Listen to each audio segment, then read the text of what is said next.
Welcome back. Hey guys. So as all of you that are watching know, all the 8 of you that are watching, or 7, 6, 2.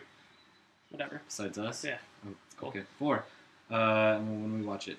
We did our vlogcast during the fantasy baseball season that we shall not talk about. So we really enjoyed doing that, and neither of us have anything better to do at work than to plan this out. So we did it. We work really hard.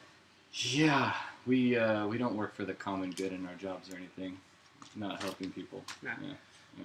Well, anyways. So we decided we were going to each pick a topic to talk about to a computer screen, and hopefully you watch it and like it, and message us back on Facebook and argue with us. First off, the game's on right now, the women's national team. I just want to say, go Abby. I hope she scores. Yeah. This will be great. Best women's soccer player of all time? Yes. Best score?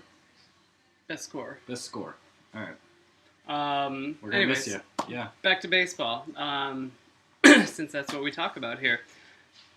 I am very irked right now with salaries.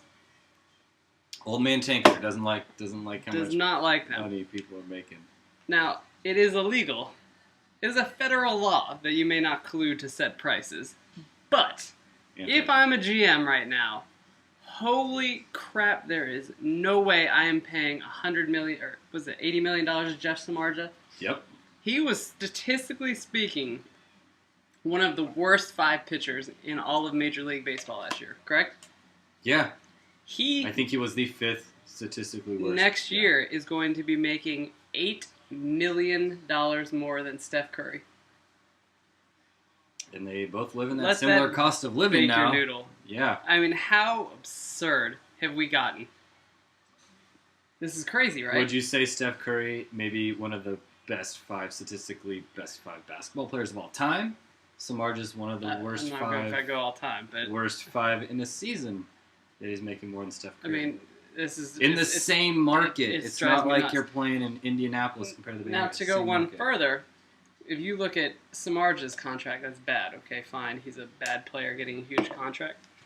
Bryce's contract coming up in a few years. There's talk of him now becoming the first player to earn $500 million. Yeah, I believe it. I mean, I've heard it. Who in their right mind would pay someone $500 million to play baseball? The New York Yankees.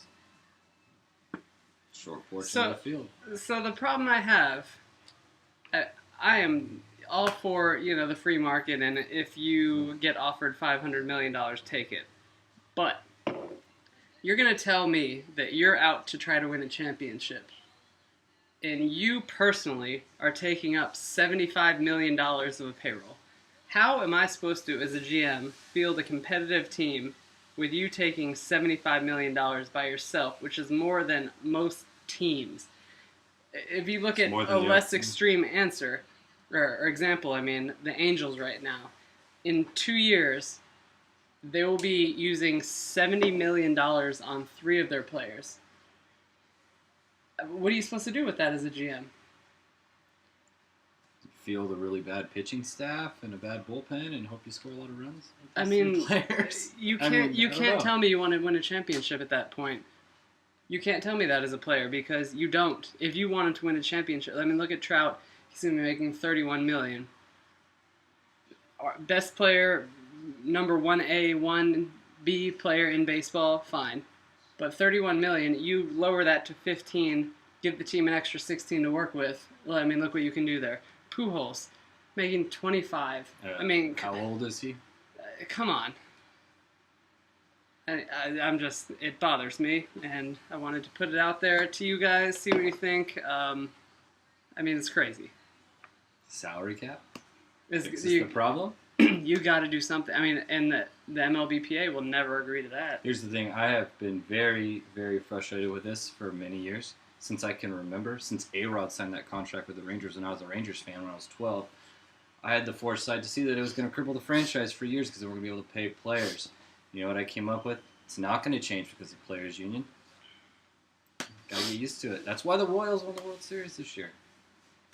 Because they could afford to pay. They could afford to pay a full team of players. Pay 3 really good relief pitchers, put in a bunch of good position players, not break the bank, And they're going to be pretty good for a while. Now, here's the thing that I like that's happening is all these players adding the opt-out clauses.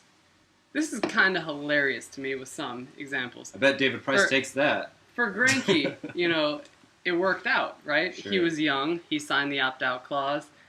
Like a Bryce Harper, when he's 26, he's going to be a free agent.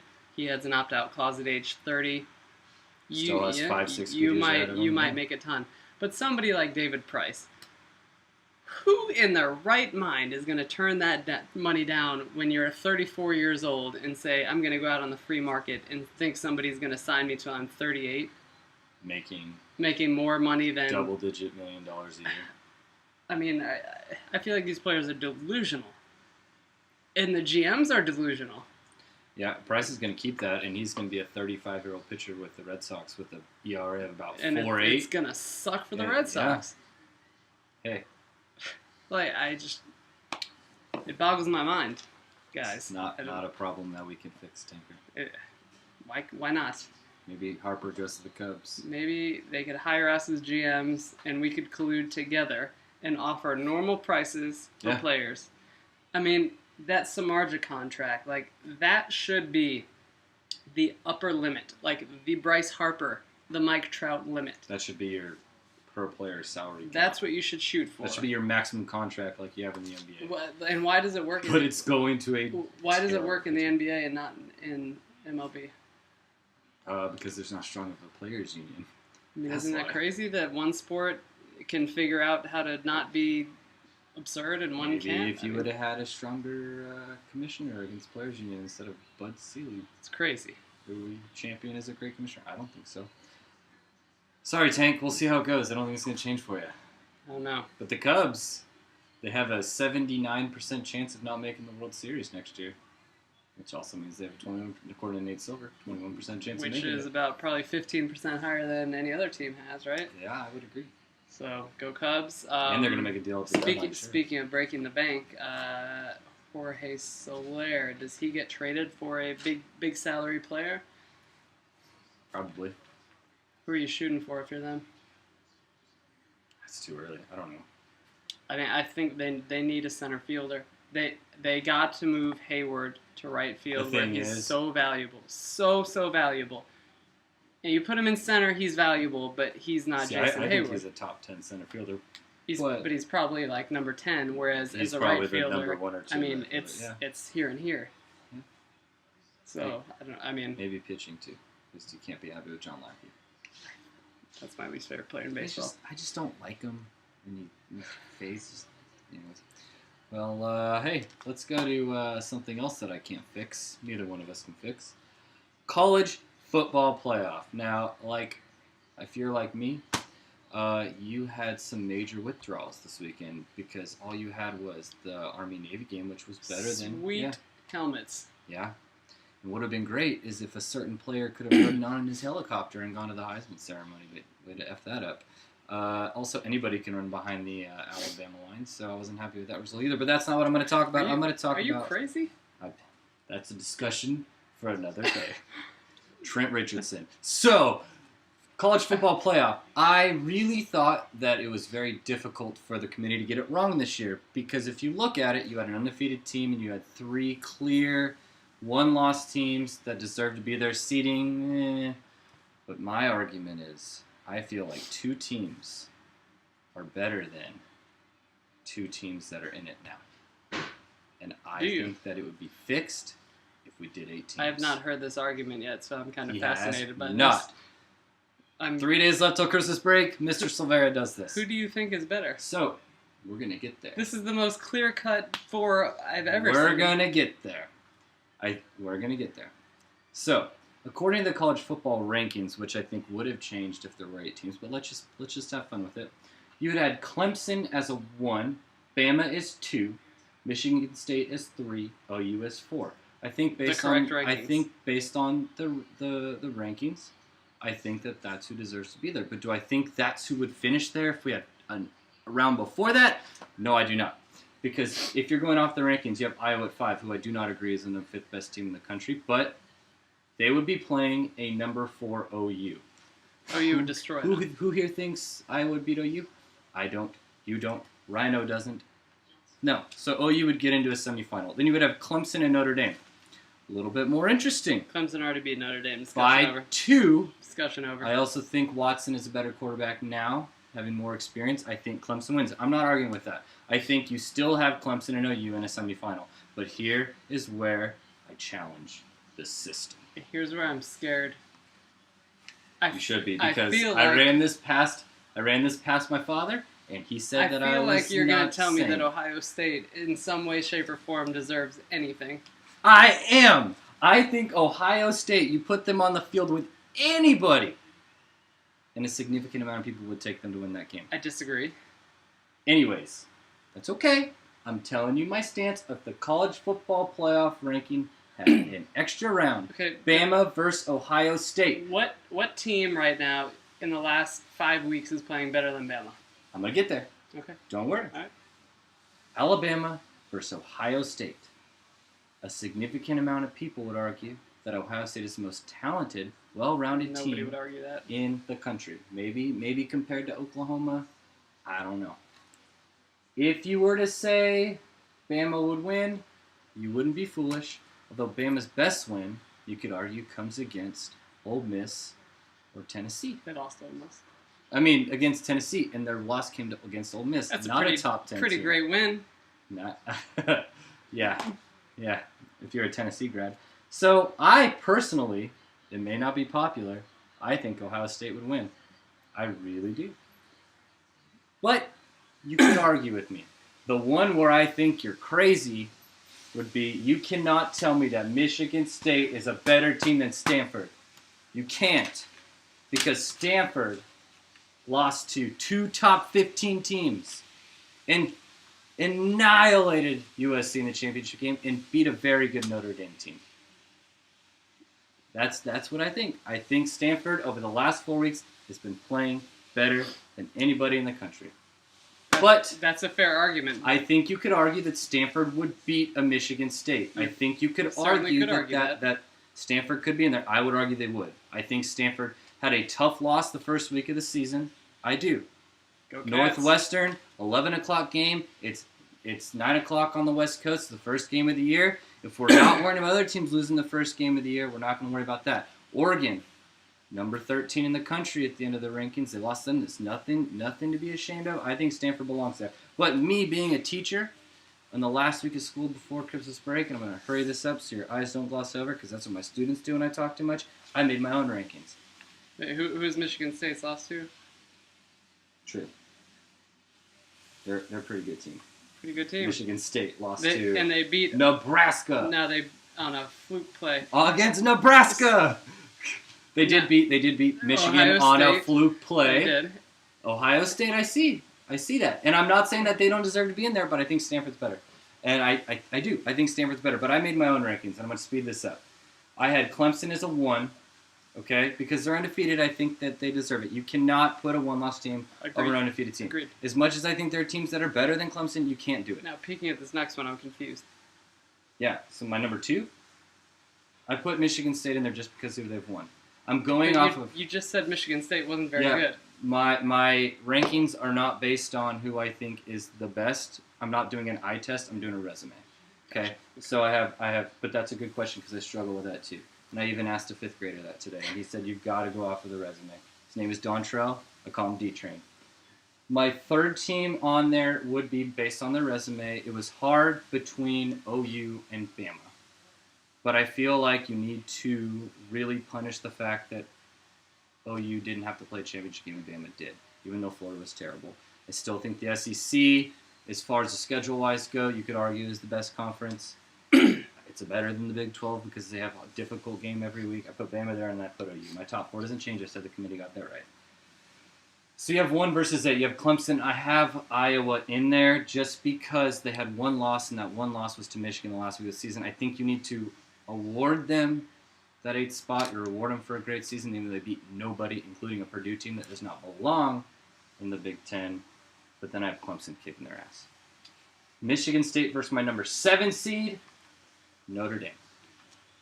Notre Dame, if you look at the other 2 lost teams, you cannot put North Carolina in there. You cannot put Houston in there. You've got to put Notre Dame in there. I have Michigan State winning. Stanford and Bama. This is where everybody thinks you're crazy, Stefan. I think if you pick either one, you have good reason to say either one.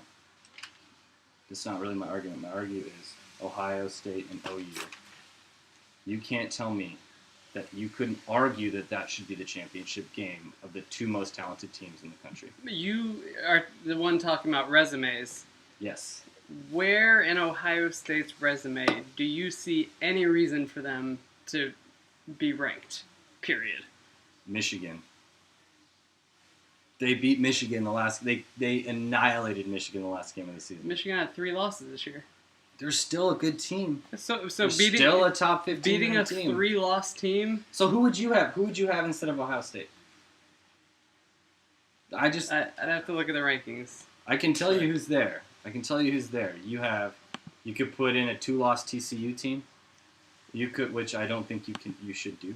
You could put in a 2-loss Oklahoma State team. You can put in a Houston team. Now, I would put Ohio State in there, but I think it's absurd to say that they are a good team right now. I do. I think with any shot to upset a playoff team. I think Ohio State. I mean, you look at their wins this year, and they were even close wins against bad teams. Sure. They had no quarterback play, which must be their strength. JT Barrett's still a good quarterback. He's a good quarterback, but is. He wasn't the Heisman Trophy winner everyone thought he was going to be. Well, he didn't start the season though. I mean, Cardell Jones is in there. Even when he did start, I'm just saying, and I'm not the only one that thinks this. Ohio State, talent-wise, you think they can beat anybody in the country anytime. They have 1 loss, and they're not in. They don't have a chance to win the national title game. Stanford, who won a conference and has been playing better than anybody the last 4 weeks, does not have a chance to win the national title. But on that argument, you're going to tell me that 2-loss Stanford deserves to have a chance, but what about Northwestern, who beat them? Sitting there with 2 losses. Yes, but you would put a 2-loss Northwestern team ahead of a conference-winning team. Do you want to go by resumes? I am. That's a resume. You won Northwestern beat Stanford. But you won your conference. And who did Northwestern beat? Stanford. Besides Stanford. That's Wisconsin. We're going to reach into the Wisconsin way. Oh. Anyways. So here's a question on the same note. Okay. Okay. Are you advocating for an 8-team playoff? Yes, I am. Because I feel like Stanford, Ohio State, both deserve to have a chance to win the national title. If you're going off of the 4-team playoff works, you've got to look at other sports and say, if we had 4 teams, let's say in college basketball, if you just went with the top 8 teams, if you're doing it in a ratio here, are you going to say that a number 3 seed couldn't win the national title? Because it happens. You had UConn win a couple years ago. How exciting is that? I know they say the regular season is a playoff.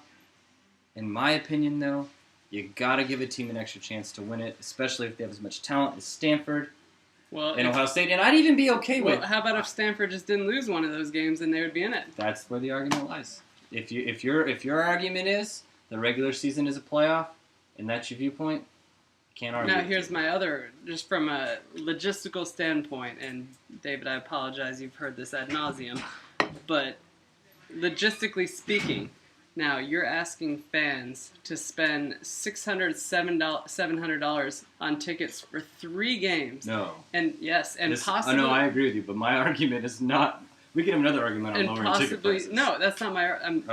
So you look at those ticket prices. You look at, say there's a Stanford whose first game is in the Orange Bowl. You got fans traveling to Miami on now 1 month notice, right, for the quarterfinals. Their next game is next Saturday at the Fiesta Bowl. So now they're going back to Stanford, down to Arizona, back home, and the championship's in Atlanta.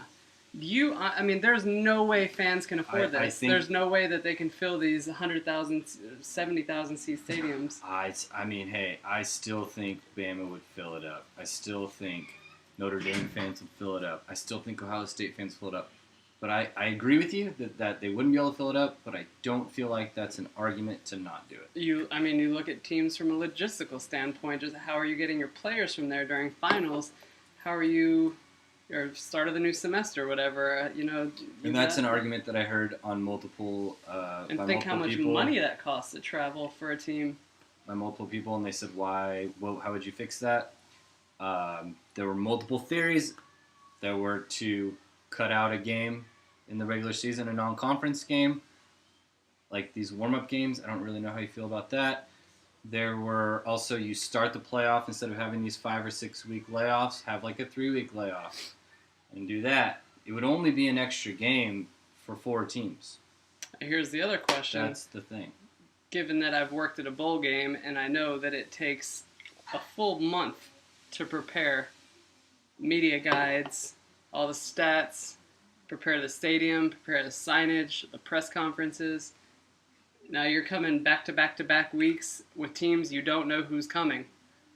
Sure. And you have 5 days now to prepare for this team to come and change the entire stadium and get everything in place. That would be a challenge. Nightmare. Not challenge. Nightmare. That would be a nightmare. But I do feel like they'd be able to figure out a way. If you played in big metropolitan areas, you could have it where the students aren't traveling. Let's say you had it in the Bay Area. You have multiple stadiums there. You have it in LA, multiple stadiums. You have it on New York, multiple stadiums. Chicago, multiple stadiums. Miami, even multiple stadiums. We'll just see. Miami wasn't a good example. No. There's just one. Yes. Chicago. Houston, Just one. just one. All the ones you named. Dallas. There we go. There's 2. I think you'd be able to come up with something. I'm just saying, I think it is not fun for a fan to not get to see 2 teams that I think deserve to have a chance to win the national title not be there. However, you can make the argument. Don't You lose. knew the rules.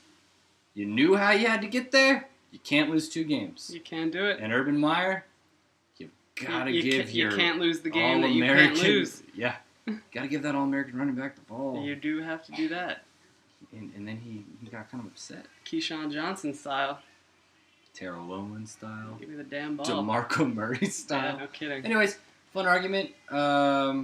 We enjoyed it. I had fun with it. I finished a full beer during it. So who you got? You've got, I guess, OU beating Clemson. I do. Yeah, I have OU beating And you've Clemson, got and I have Alabama. beating Michigan State. Only because I feel like, although, hey, Michigan State, doesn't it kind of feel like it's their year a little bit? It kind of does. And Connor Cook now finally will probably be healthy True. after, a long time. If you're asking me to go off who I think will So win, now you've got I Bama would go versus Bama OU. versus OU, and I think OU's going to slaughter him. Wow, slaughter. And I hate to say that because I'm a UT grad. This is the one time in my life I'd root for Bama. Now, here's the other odd question. You're I've wrong. seen the spreads now for the games. The number 1 team in the nation, a 4-point underdog Yeah, we were talking about that. in the playoffs. I mean, what? I would take it. I would take it. I really would. That's I'm crazy that to high me. on OU. Although, because 4 points a good spread anyway. I mean, that's a good number anyway. But the number 1 team is a dog that hasn't lost yet They have not. against a pretty solid and schedule. they've beaten Florida State when Florida State was the top 10 team. Beat and Notre They Dame. beat Notre Dame, and Notre Beat Dame UNC was, when they were a still- top 10 team. They were number 10, yeah. And you know what? UNC played a good game that game. Had a Heisman Trophy finalist. Deshaun Watson. I mean, that's- Better than that's- Sean Watson. That's crazy to me. Another topic for another day, I guess. UT quarterback transfer. We had it between Memphis and UT, and he chose Memphis. A college football player chose Memphis over the University of Texas, and I don't blame him. That's going to be my topic for An next offensive coordinator chose to stay a co-offensive coordinator rather than come to Texas. Speaking of Texas, I'm sorry, I'm just going to go into time. this right now. Yeah, I might need another beer. Yeah, I do too. But what coach in their right mind would come to Texas right now if Strong gets fired? Like, I don't know, since you guys aren't all from Austin, there is rampant rumors right now about the boosters basically telling Strong he's done. And the I think- athletic department is not supporting him or coming out to diffuse the situation at all. They And had that's to why have the coordinators won't come. President of the university had to fly to Tulsa to recruit an offensive coordinator From Tulsa. who's never been an offensive coordinator in a Power 5 conference. But see that I mean that's something else. But Because the boosters wouldn't. my back 'em up. question is, how dumb are you as a booster to put your program in this situation? I mean, the program is done right now. They're done. Agreed. Because Yeah. even if they get rid of their guy that they hate, no Who's one's gonna gonna come go there? take this. People do not like change, especially when they have an ego. And that's what's happening right now. Hey, it's going to be a long couple years. You know, it's been 6 years. I've been dealing with this shit for 6 years. And I've been talking to my Longhorn friends. I told them when Mac was in turmoil that you are about to be University of Tennessee. He did. Who has not been good for a long time. We talked about it. And you think Charlie Strong's the guy. I think he's the guy for right now. I don't think he's the long-term answer, but I think you keep him. You ride this storm out, and then you get your guy once the program is fixed and back in an attractive state. Who else is in trouble? A&M. Did you hear about all that? Yes. TCU and Baylor are like, Yes, A&M is not in a good spot. Hey, what if just hypothetical, if you had, let's say Strong goes 6-6, someone goes 6-6, 7-5. Coach swap? Well, what if you had two Texas teams, former powerhouses, and I say former because they're not powerhouses No, anymore. not at all. They haven't been in a long time. Mediocre programs. Absolutely. What if you had Texas and Texas A&M just throwing money at a top name coach? Which one do you choose? Happen. Which one do you choose? I think the way you get to answer your question, the way you get a coach to come to Texas, you throw so much money, you overpay a guy who's not a top name, because a top name is going to get that money anywhere. But the problem is Tennessee tried to do that, and I think Butch was like Derek Dooley, actually, the first hire. He was like their 8th choice. He's the wide receiver coach for the Cowboys now. Yeah, and then Butch was their 4th or 5th because the program was in such disarray from the buyouts from Dooley, from Lane Kiffin, still from the Fulmer mess. And that's where you're headed right now, is the Mac Brown mess of just letting the program run out of control. Charlie Strong coming and try to fix it. The boosters just screwing this program 5 ways from Sunday. Then you're going to have the next coach who's just going to be too far set back to do anything with it. I mean, you're looking at a long-term fix. I'm sitting here thinking about how far the program has fallen since I went to Texas when we beat Ohio State in the Fiesta Bowl, and then we went to a national title game in 2009. And then we went 5-7, 7-5, 6-6, 7-5, 5-7. And you know what we're going to do next year? Looking at the schedule? I hear it's a tough schedule next year. 6-6, 5-7. That being said, still going to go to like 3 games. On the other side of the coin, speaking of schedules for next year and UTs. Are one of these presents for me, by the way? No. Did you celebrate Hanukkah presents? We did. My UT, looking at their schedule, let me tell you this right now on camera. You mean University of Tennessee? My UT. If they don't finish 11-1 or better, I will be stunned. Why don't we do this? Why don't we put your money where your mouth is type of thing. I don't bet on my teams. This isn't a bet. This is what I will do if we do not. I don't bet on my teams. Tanker. How about this? If they go 11-1, this is a non-starter. You pay for my ticket to a UT game. This is a non-starter. I'm just saying. You look at that schedule. You have Bama at home. You got Florida.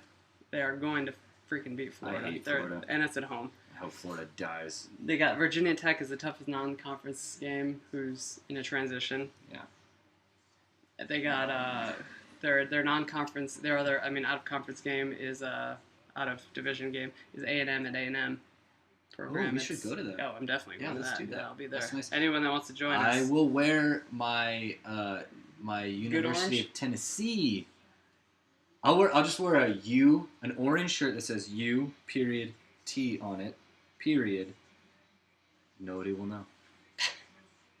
I'm sure nobody. I'll wear a shirt that says I only root for UTs with a S. All right, I like that. That's all. That's fine. That's a good That's fine. It's a good compromise. Or Aggies have no social skills. So that's all I'm saying. 11-1 or better. They don't have social skills. Or I'm going to be shocked. And 11-1 in the SEC gets you into what? the playoff. 11-1 in the SEC before the championship game gets you in the playoff. So looking at a rematch with Bama, maybe, which would be. Suck. You don't trust Les Miles? Got his job back? Fournette, who knows? That was the name that they were talking about for UT. Not your UT. Les Miles, because he has Big 12 ties. And it wouldn't work for him because we have artificial turf. We don't have grass. Well, we can't eat it. Can't eat it. You could eat the little rubber pellets, though. You know that's tied to getting cancer. Yeah. Do not. Nobody wins in that situation. So, Except for Lance Armstrong and Armstrong. anyways, Armstrong. we are going to wrap this up. You guys should do that. Anything else before we Feed go? people the black Nope. pellets. All right. We'll see you guys next Thanks time. for listening. I hope wow, this is over 30 That minutes. beer kicked in, if you could tell. I was Hope hoping you to enjoyed. give them cancer. Go Abby Wambach, go. See you later.